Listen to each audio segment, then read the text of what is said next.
مجھے بچے بہت پسند ہیں اور جڑواں بچے تو بہت ہی اچھے لگتے ہیں۔ تم اسے کھاؤ گی تو جڑواں بچے پیدا کرو گی۔ میں اپنے شوہر کی باتیں سن کر حیران ہو رہی تھی کہ دیسی گھی کھانے سے جڑواں بچے کیسے پیدا ہوں گے۔ ابھی میں یہ سوچ رہی تھی کہ اس نے ایک پیالی میں دیسی گھی نکالا، اس میں کچھ عجیب سی چیز ملائی، پھر مجھے کہنے لگا یہ کھاؤ۔ میں نے منع کیا، ایک تو دیسی گھی اور دوسرا اس میں عجیب سی چیز ملائی تھی جس کی بہت بری بدبو تھی۔ مجھے اب کائی آنے لگی، میں نے اسے پرے ہٹا دیا۔ میرے شوہر نے مجھے زبردستی دیسی گھی سے چمچ بھر کر پلا دیا۔ اس کا ذائقہ بہت عجیب تھا۔ میرا شوہر روز میرے ساتھ اب ایسا ہی کرتا۔ وہ کھانے سے میری طبیعت میں بے چینی سی شروع ہو جاتی۔ میں اعتراض کرتی تو میرا شوہر بولتا یہ وہ ہے جسے کھانے سے تمہارے سخت دل ابا ہماری شادی کے لیے مانے تھے۔ اس میں نے جو چیز ملائی ہے وہ ایک جڑی بوٹی ہے، اسی سے تو جڑواں بچے پیدا ہوں گے، ایک بیٹا اور ایک بیٹی۔ میرا شوہر یقین رکھتا تھا تو مجھے روز اس کی بات ماننی ہوتی۔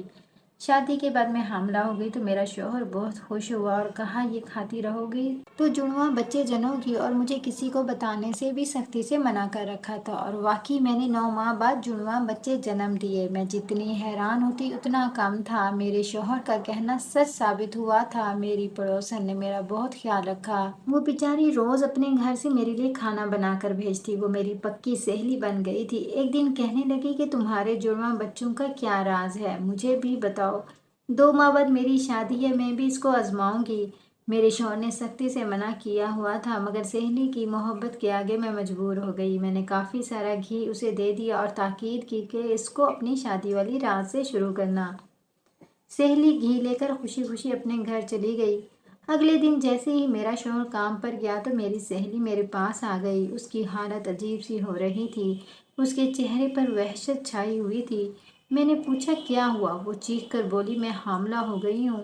میں نے حیرت کے مارے منہ پر ہاتھ رکھ لیا اور کہا کس کے ساتھ تم نے یہ کیا ہے؟ تمہیں شرم آنی چاہیے تھی، 2 ماہ بعد تمہاری شادی تھی، کچھ تو شرم کر لیتی۔ وہ یکدم میرے منہ پر ہاتھ رکھ کر بولی میرے کردار پر شک نہ کرو، خدا کی قسم میں حیا والی ہوں، مگر یہ جو بھی ہوا ہے یہ غلطی سے ہوا ہے۔ میں نے چونک کر پوچھا کیسی غلطی؟ کہنے لگی میں نے وہ دیسی گھی کھا لیا تھا جو تم نے مجھے دیا تھا، اور مجھے لگتا ہے یہ سب اسی کی وجہ سے ہوا ہے۔ یہ سن کر میرے قدموں تلے سے زمین نکل گئی۔ یہ وہ کیا کہہ رہی تھی سن کر مجھے یقین کرنا مشکل ہو رہا تھا۔ بھلا ایسے کیسے وہ گھی کھانے سے حاملہ ہو سکتی ہے؟ ستارہ اپنی کہانی یہاں تک سنا کر خاموش ہوئی تو میں نے کہا واقعی ایسا بالکل نہیں ہو سکتا، دیسی گھی جتنا بھی طاقتور کیوں نہ ہو، ایک عورت جو کنواری ہو وہ کھا لے تو ایسا بالکل نہیں ہو سکتا کہ وہ حاملہ ہو جائے، ضرور کوئی اور بات ہوگی۔ ستارہ کافی دیر تک چپ رہی۔ میں نے اب بے چینی سے پوچھا اچھا پھر کیا ہوا؟ وہ کھوئے انداز میں بولی ابھی تک اتنا ہی ہوا ہے، اس سے آگے کچھ نہیں ہوا کیونکہ میں سب چھوڑ چھاڑ کر یہاں آ گئی۔ میں نے کہا آپ مجھ سے کیا چاہتی ہیں؟ میں آپ کی کیا مدد کر سکتی ہوں؟ وہ عجیب سے انداز میں بولی ضروری نہیں کہ ہر وہ شخص جو آپ کے پاس آئے وہ بیمار ہو، مجھے لگتا ہے میرا شوہر ذہنی بیمار ہے۔ وہ کہہ کر رکی، نہیں جانے کیوں مجھے ایسے لگا جیسے میں اس کی زندگی کے سبھی کرداروں کو پہلے سے جانتی ہوں، مگر کہاں اور کب؟ پھر وہ کہنے لگی کہ آپ مجھے بتائیں اب مجھے اور میری دوست کو کیا کرنا چاہیے، ہم دونوں بہت پریشان ہیں۔ اس کی باتیں سن کر میں پریشان ہو گئی۔ میں نے اسے کہا آپ ابھی کے لیے گھر جائیں، کل اپنی سہیلی کو ساتھ لائیے گا، میں اس سے بات کروں گی، پھر آپ دونوں کو حل پیش کروں گی۔ وہ تو چلی گئی مگر میں مسلسل سوچ میں پڑ گئی، کیسی عجیب کہانی سنا گئی ہے۔ میں تو سمجھی تھی کہ وہ ڈپریشن کا شکار ہے، اس لیے اپنے دل کا حال اور اپنی پریشانیوں کا ذکر کرے گی، مگر وہ تو کچھ اور ہی سنا گئی تھی۔ میرا سارا وقت ستارہ کے بارے میں ہی سوچتے گزرا۔ اگلے دن وہ آئی تو اکیلی تھی، اس کے ساتھ کوئی لڑکی نہیں تھی۔ میں نے پوچھا تم اپنی سہیلی کو ساتھ لے کر کیوں نہیں آئی؟ کہنے لگی بہت برا ہوا، کل میں اور میری سہیلی باتیں کر رہے تھے تو میرے شوہر نے سن لی اور اس نے مجھے بہت ڈانٹا اور کہا وہ دیسی گھی صرف ہمارے گھر کے لیے تھا، اگر کوئی اور اسے کھائے گا تو بالکل ویسا ہی ہو جائے گا جیسا میری سہیلی کے ساتھ ہوا ہے، اور اس نے باقی کا گھی کہیں چھپا دیا ہے۔ مگر اس سے بھی برا یہ ہوا کہ سہیلی کے ماں باپ کو پتہ چل گیا ہے کہ وہ حاملہ ہو گئی ہے۔ میں اس کے گھر گئی اور ساری بات بتا کر کہا کہ اس کا کوئی قصور نہیں ہے، سارا مسئلہ اس گھی کو کھانے سے ہوا ہے۔ میں سانس روکے اس کی کہانی سن رہی تھی، وہ کھوئے کھوئے انداز میں سنائی جا رہی تھی۔ اسی پل وہ مجھے یہاں نہیں لگی، وہ اس لمحے میں پہنچی ہوئی تھی جس پل کے واقعات مجھے بتا رہی تھی۔ میں نے پوچھا پھر کیا ہوا؟ مگر اس نے میری بات سنی ہی نہیں اور اپنی کہتی رہی۔ میری سہیلی کے ماں باپ نے اس کا یقین نہیں کیا اور اس بیچاری کو گھر سے نکال دیا۔ میں اسے اپنے گھر لے آئی ہوں اور کہا کہ جب تک تمہارے حالات ٹھیک نہیں ہوتے تم یہاں پر رہ سکتی ہو۔ پھر وہ مجھ سے پوچھنے لگی میں نے ٹھیک کیا نا؟ میں نے جواب دیا کہ فی الحال تو ٹھیک لگ رہا ہے، مگر آگے کا کچھ نہیں کہہ سکتے، ہو سکتا ہے کل کو تمہیں پچھتانا پڑے۔ وہ چونک کر بولی وہ کیوں؟ مجھے کیوں پچھتانا پڑے گا؟ میں نے کہا دیکھو وہ جوان ہے، خوبصورت بھی، سب سے بڑھ کر تمہارے شوہر کو یہ گلٹ بھی ہوگا کہ اس کے بنائے گھی کو کھا کر وہ آج اس حال کو پہنچی ہے۔ وہ سوچے گا کہ اس کے ساتھ یہ سب ہماری وجہ سے ہوا ہے، اس لیے وہ اس کی مدد کرنے اور ڈھارس بندھانے کا سوچے گا۔ وہ ڈرتے ہوئے پوچھنے لگی پھر کیا ڈاکٹر صاحبہ؟ میں نے صاف کہا تمہارا شوہر اس سے شادی کر لے گا اور اسے تمہاری سوتن بنا دے گا۔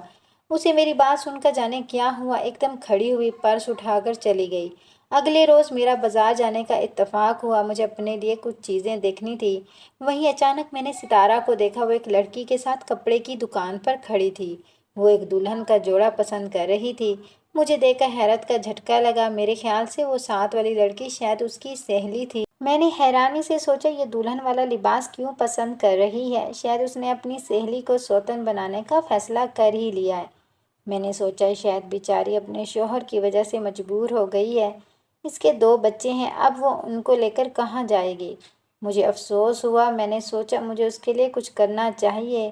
میں اس دکان میں چلی گئی، جیسے ہی ستارہ کے ساتھ آئی لڑکی لہنگا ٹرائی کرنے ٹرائل روم میں گئی، میں بھی فوراً اس کے پیچھے گئی۔ میں نے اس لڑکی کو ایکسکیوز می کہہ کر بلایا تو مجھے حیرت سے دیکھنے لگی۔ میں نے کہا آپ ستارہ کے ساتھ ہیں؟ وہ حیرانی سے سر ہلاتے ہوئے کہنے لگی جی بالکل۔ آپ کون ہیں اور کیوں پوچھ رہی ہیں؟ میں نے کہا میں ستارہ کی ڈاکٹر ہوں، وہ میرے پاس علاج کے لیے آ رہی ہے، مگر میں چاہتی ہوں کہ علاج کے سلسلے میں آپ میرے پاس ہیں، اس کی خاطر۔ جی مجھے معلوم ہے کہ وہ آپ کے پاس آتی ہے، بلکہ میں نے ہی اسے آپ کے پاس جانے کا مشورہ دیا تھا۔ آپ فکر نہ کریں، میں ستارہ کے لیے آپ کے پاس ضرور آؤں گی، ابھی ذرا شادی کے بکھیروں سے فارغ ہو جاؤں۔ وہ تو مجھے اچھی خاصی سمجھدار لگ رہی تھی، پھر جانے اس بیچاری کا گھر کیوں برباد کرنے پر تلی ہوئی تھی، جانے کس قسم کی عورت تھی۔ میں نے کہا آپ مجھے ستارہ کے گھر کا ایڈریس دیجیے، میں نے سوچا کہ آج اس کے شوہر کو جا کر سمجھاؤں گی تو وہ شاید مان جائے۔ اس لڑکی نے مجھے پتہ لکھوا دیا تو میں وہاں سے سیدھا اس پتے پر چلی گئی۔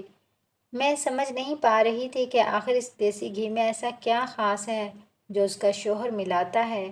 پہلے ستارہ کے ماں باپ مان گئے، پھر اس کو کھانے سے اس کے جڑواں بچے ہو گئے، اور جب وہی گھی اس کی سہیلی نے کھایا تو وہ حاملہ ہو گئی۔ کچھ تو غلط تھا، یہ سب ستارہ کو بتانا بہت ضروری تھا تاکہ وہ شادی کو ہونے سے روک سکے۔ میرا وہاں مارکیٹ میں ستارہ سے بات کرنا مناسب نہیں تھا، آج ویسے بھی چھٹی کا دن تھا، اس کا شوہر گھر پر ہوتا۔ جب تک وہ مارکیٹ میں تھی میں اس کے گھر جا کر اس کے شوہر سے بات کر سکتی تھی۔ میں اس پتے پر پہنچی اور دروازے پر دستک دی۔ دروازہ ایک عورت نے کھولا۔ میں نے کہا یہ ستارہ کا گھر ہے؟ کہنے لگی ہاں میں اس کی بڑی بہن ہوں، آپ اندر آ جائیں، وہ ابھی بازار گئی ہے، آتی ہی ہوگی۔ میں نے سوچا اس لڑکی نے مجھے اس کے میکے کا پتہ کیوں دیا، اس کے شوہر کا گھر کا ایڈریس دینا چاہیے تھا۔ میں نے کہا مجھے اصل میں اس کے شوہر کے گھر کا ایڈریس چاہیے تھا۔ میری بات سن کر وہ بولی کہ آپ کو غلط فہمی ہو رہی ہے، ستارہ کی تو ابھی تک شادی ہی نہیں ہوئی۔ یہ سن کر لڑکھڑانے کی باری اب میری تھی۔ میں ہکا بکا رہ گئی کہ یہ کیا کہہ رہی ہو۔ میں نے اپنا تعارف کروایا تو مجھے اندر لے گئی۔ جو کچھ اس نے مجھے بتایا وہ سن کر مجھے اپنے کانوں پر یقین نہ آیا۔ کہنے لگی ہم 3 بہنیں ہیں، میں سب سے بڑی ہوں، ہم تینوں بہنوں کی ابھی تک شادی نہیں ہوئی، پہلے گھر کے انتہائی ابتر حالات کی وجہ سے، پھر باپ کے انتقال کی وجہ سے ہمارے لیے کوئی رشتہ نہیں آتا، کیونکہ ہم غریب ہیں، جہیز نہیں ہے اور نہ ہی سر پر باپ کا سایہ۔ ستارہ کو بچپن ہی سے دلہن بننے کا بہت شوق تھا اور وہ شروع سے بہت حساس تھی۔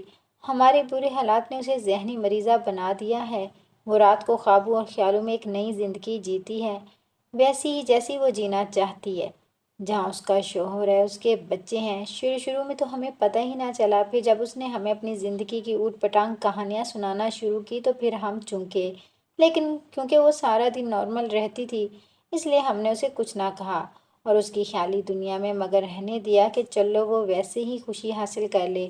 مگر رفتہ رفتہ اس نے وہ زندگی خود پر حاوی کرنی شروع کر دی۔ ابھی کچھ دن پہلے اس نے شاید کوئی نئی فلم دیکھی تھی جس میں شوہر اپنی سہیلی کے ساتھ چکر چلاتا ہے اور کالے جادو کے ذریعے اس سے شادی کرتا ہے۔ اس نے وہ سارا کچھ خود کے ساتھ ہوتا ہوا خیال کرنا شروع کر دیا۔ وہ ہمیں کہتی کہ میرا شوہر مجھے روز رات کو دیسی گھی کھلاتا ہے، کبھی کہتی میرے جڑواں بچے کہاں ہیں، کبھی کچھ تو کبھی کچھ۔ میں نے اس کی دوست کو اس کے سارے حالات بتا کر اسے کسی ڈاکٹر کے پاس جانے کا کہا۔ اس کی دوست نے کہا کہ میں اس کے ساتھ جایا کروں گی، مگر ستارہ نے منع کر دیا کہ میں خود جاؤں گی۔ مگر مجھے ایک بات سمجھ نہیں آ رہی کہ وہ تو اپنا علاج کروانے آپ کے پاس گئی تھی، پھر اس نے جھوٹی کہانی کیوں سنائی؟ مگر میں سب سمجھ چکی تھی کہ ستارہ نے ایسا کیوں کیا۔ وہ جانتی تھی کہ وہ ایک جھوٹی کہانی زندگی جی رہی ہے، مگر وہ اس زندگی سے باہر نہیں آنا چاہتی تھی۔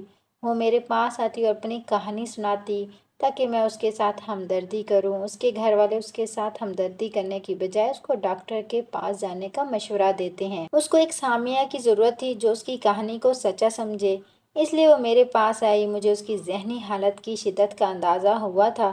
وہ انتہائی بدترین حالات نے اسے اس حد تک ذہنی مریض بنا دیا تھا۔